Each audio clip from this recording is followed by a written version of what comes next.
What's happening down in Texas is crazy. So the numbers, I mean, they just keep growing. 25 Republican governors released a joint statement. They stand in support of Texas.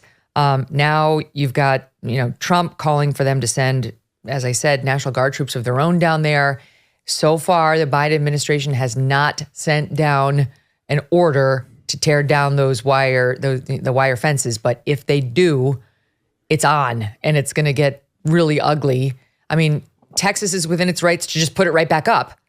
But if they try to stop the feds from tearing it down and we get into some sort of a confrontation, I mean, like, where is this going? Yeah, I hope it doesn't get into some sort of a, constitutional crisis conversation. I don't think that's where we're going. I think Abbott read the decision like we all did. And the essence of the decision is that the federal government should have supremacy over border control and border policy. There's some major details there that I think were lacking. I don't like the decision, but it could have been far worse. The court didn't say that Texas has no right to secure their own border. The court didn't say that Texas has no business in securing the border.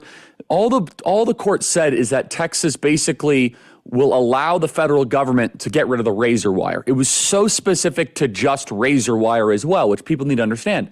So Greg Abbott reads the decision. He puts out this really beautiful letter where he says we have a moral and a constitutional and a traditional and a historical right to self-defense against invasion. And this is an invasion, Megyn, and we can dive into it because I want your audience to make sure they understand the sophistication and the sinister nature of what's happening on the southern border, which could only best be compared to the modern equivalent of the North Atlantic slave trade. And I don't use that lightly. I'm not throwing that around like a frisbee, but there are hundreds of thousands of young women who have been trafficked into this country into a new form of very sick slavery. So what Greg Abbott has said is, listen, we have a right to defend ourselves. The federal government is not securing the border. In fact, they're doing the opposite. They're doing expedited entry into the United States where you get cash, a cell phone, and basically Border Patrol has become Expedia.com for the third world. They say, where would you like to go? Milwaukee, Minneapolis, Seattle, New York, and they will book them a flight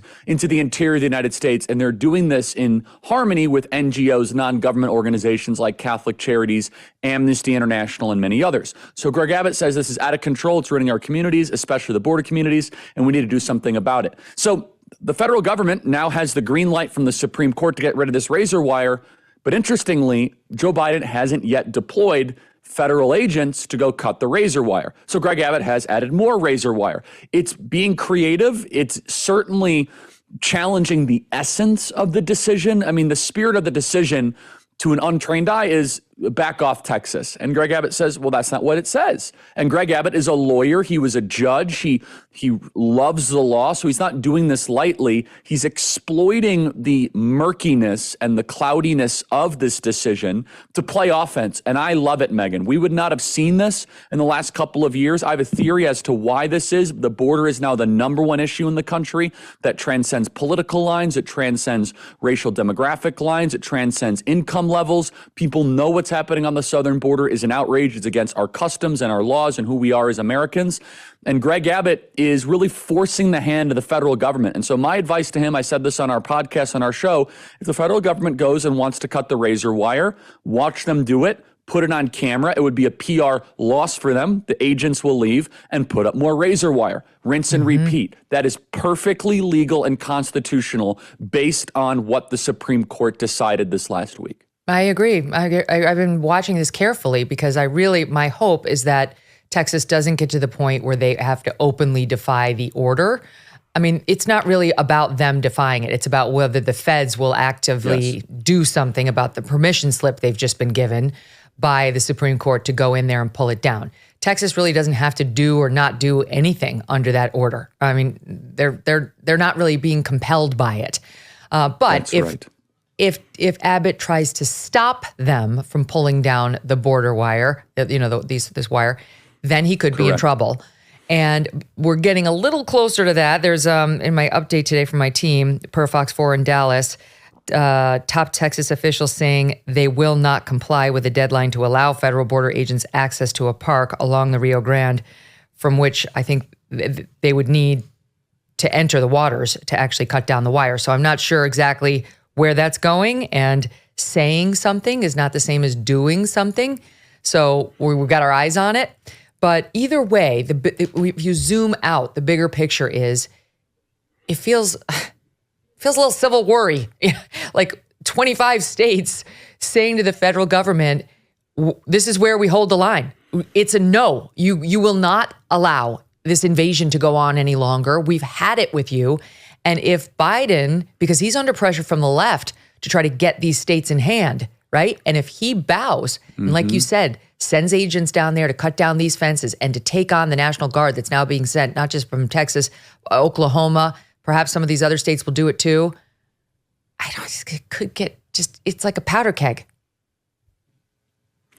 Yeah, I do trust Greg Abbott. I think he's a very responsible person. It's the other side that's forcing this conflict, though. And I want to just reiterate, having 25 red state governors consolidate behind this issue, that's a real big statement. A lot of these governors are not exactly full MAGA, right? Some of them are just Chamber of Commerce type of old generation Republican governors that have come in and they're voicing support. I mean, take one, for example, who I respect. I think he's done a great job on certain things. He's not as conservative as I am, is Glenn Youngkin. And he says, we're all in. We're sending support for the border. And look, so Joe Biden is going to try to exploit this, but they're losing on this issue, Megyn. And so the only option that Joe Biden has in front of him is further escalation. Escalation of saying that, Texas is trying to secede. Well, no, they're not. I mean, they're in the Texas Constitution, in the laws in front of them, they have the ability to stop an invasion. And there is still a question of what the Fifth Circuit is going to do because they haven't completely and totally ruled on this, and the Supreme Court can rule on that as well. But I think the left is trying. Yes, exactly. I think the left is trying to play into this idea of secession or nullification, when in reality, Texas is saying, well, nope, the law still allows us to do this.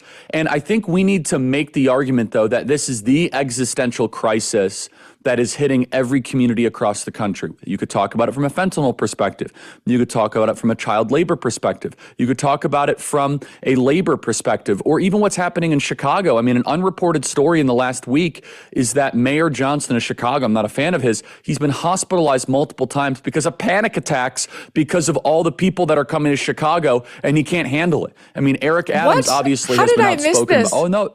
It's a big story that he was hospitalized a couple times because of panic attacks in Chicago. I couldn't believe it. I had to double check the story. And so this is hitting all across the country. People know it. They see it. And this is an important thing, though, is that one of the reasons why this is so grotesque, and I don't know if you saw this clip, Megyn, of this guy from Kazakhstan or Uzbekistan with this Middle Eastern accent. He was asked, hey, what's your name? And he said, everyone's going to soon know my name. You're not smart enough to know who I am. Now, we suspect that this guy was the former leader of a terrorist group. That's not confirmed. I want to be very clear. That's not confirmed. He looks identical, okay? But he just got released out of prison. But the way he said it was, chilling to the spine, where he says, oh, you're going to know who I am, as if it's some sort of a threat. Is that you might remember back a year and a half ago, Bill Maloogian, who does a great job, he had those famous images of tens of thousands of people under an overpass. Do you remember those images and the drone shots? So the Biden administration hated those images. They thought it made them look bad, and they thought it was a crisis. And so they went to Border Patrol. They went to Department of Homeland Security. I got this information from Todd Bedsman, who's amazing.